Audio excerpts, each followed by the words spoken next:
Welcome to my students. जैसा कि मैं क्लास 10th की साइंस में रिफ्लेक्शन ऑफ लाइट प्रकाश का परावर्तन पढ़ रहे थे, तो मैं पिछले वीडियो में आपको दर्पण से दर्पण में आने वाले कुछ मुख्य बिंदुओं के बारे में बताया था, दर्पण से संबंधित। तो आज हम बात करेंगे प्रतिबिंब के बारे में।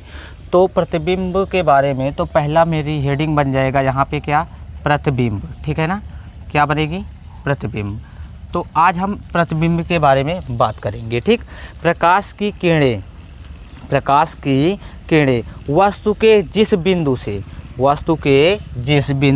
प्रकाश की किरणें, ठीक, वस्तु के जिस बिंदु, ठीक है ना, बिंदु से चलकर दर्पण के परावर्तक, ठीक है ना, परावर्तक। तो परावर्तक तो मैं मान लूँ क्या, ये हमारा क्या है, एक दर्पण है ना, दर्पण है कि नहीं। और ये यहाँ पे क्या होगा, ध्रुव होगा, और यहाँ पे क्या होगा, इसका केंद्र होगा। और ये यहाँ पे जहाँ टकराएंगे मिलेंगे एक बिंदु, यहाँ पे क्या हो जाएगा, मेरा फोकस होगा ना। ठीक है ना, इतना तो समझ में आ रहा है।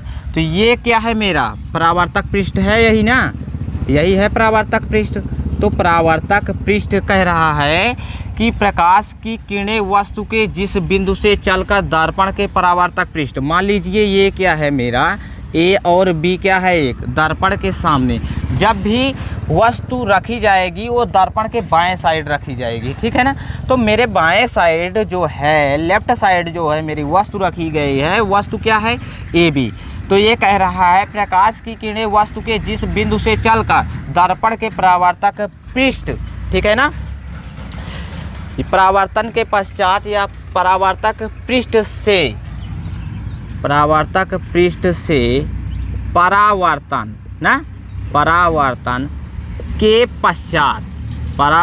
के पश्चात, ठीक है ना, जिस बिंदु पर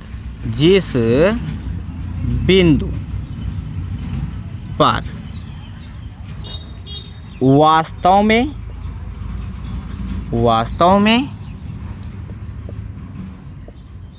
मिलती हैं या मिलती हुई प्रतीत होती हैं,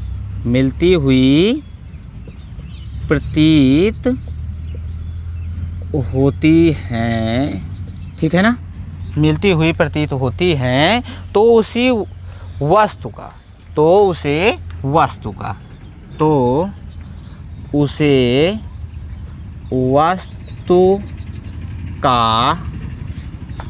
प्रतिबिंब कहा जाता है। ठीक है ना, तो इसे ध्यानपूर्वक समझिए। सबसे बड़ी बात यह है, कह रहा है प्रकाश की किरणें वस्तु के जिस बिंदु से चलकर दर्पण के परावर्तक से, यानी परावर्तक पृष्ठ से परावर्तन के पश्चात जिस बिंदु पर वास्तव में मिलती हैं या मिलती हुई प्रतीत होती हैं, तो उसे वस्तु का प्रतिबिंब कहा जाता है। तो वास्तव में मिलती हैं, ये तो कंफर्म है कि वास्तव में मिलेंगी। जब वास्तव में मिलेंगी तो वास्तविक प्रतिबिंब बनेगा। और जब क्या होगा, प्रतीत होती हैं, केवल क्या होती हैं, हमें प्रतीत होती हैं, ऐसा केवल हम फील कर सकते हैं, तो मेरा कौन सा प्रतिबिंब बनेगा, आभासी प्रतिबिंब बनेगा। तो इसका कहने का मतलब ये निकला कि प्रतिबिंब दो प्रकार के होते हैं। क्या, प्रतिबिंब दो प्रकार के होते हैं। ठीक है ना, तो यहाँ से हम पढ़ सकते हैं प्रतिबिंब दो प्रकार के होते हैं। और कौन कौन से हैं, ध्यान दीजिए, दो प्रकार के होते हैं। ठीक, दो प्रकार के होते हैं। नंबर 1 पॉइंट में लिखेंगे क्या, वास्तविक प्रतिबिंब, रियल इमेज, वास्तविक प्रतिबिंब। ठीक, नंबर 2 क्या होगा, आभासी प्रतिबिंब। ठीक, तो आभासी प्रतिबिंब को हम क्या लिख सकते हैं, काल्पनिक प्रतिबिंब भी लिख सकते हैं। आभासी, वास्तविक, अब ये देखो नाम से ही पता चल रहा है वास्तविक, यानी कि वास्तव में। आभासी मतलब केवल हम कल्पना कर सकते हैं। तो अब बात कर रहा है कि ये क्या होंगी, किरणें आएंगी परावर्तक पृष्ठ पर, यानी वस्तु से आएंगी, ऐसे चलेंगी, ठीक है ना। तो ये इसमें भी हो सकता है।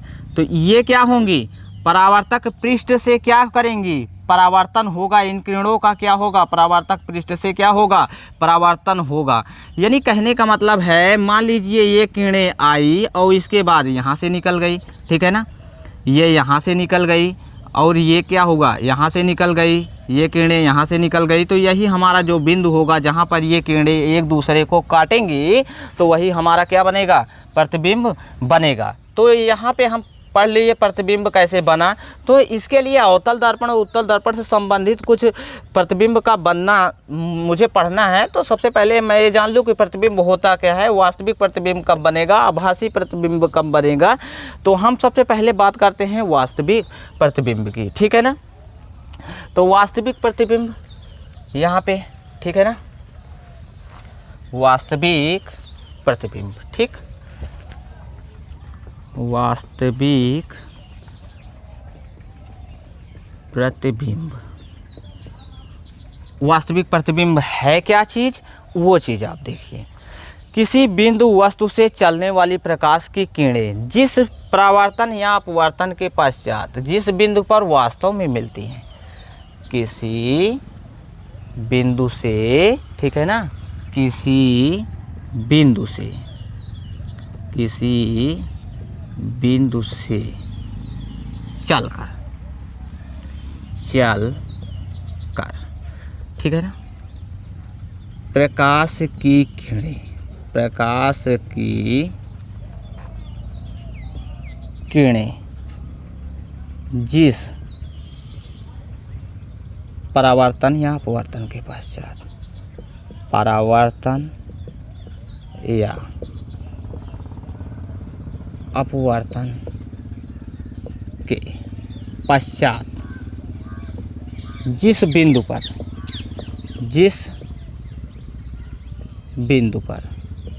वास्तव में मिलती हैं, क्या, वास्तव में ना, रियल, वास्तव में मिलती हैं, उसे ही वास्तविक प्रतिबिंब कहा जाता है, ठीक है ना। परिभाषा से समझ में आता है कि मैं प्रतिबिंब में आभासी और वास्तविक दोनों को की डिफिनेशन लिखा था। एक चीज़ यही, अपवर्तन नहीं समझ में आएगा, तो ये अपवर्तन मैं अब अगले चैप्टर में पढ़ूंगा, ठीक है ना। तो अपवर्तन ये क्या होगा, थोड़ा इससे हट के होगा, उसमें दो माध्यम होंगे, इसमें केवल एक माध्यम है, ठीक है ना।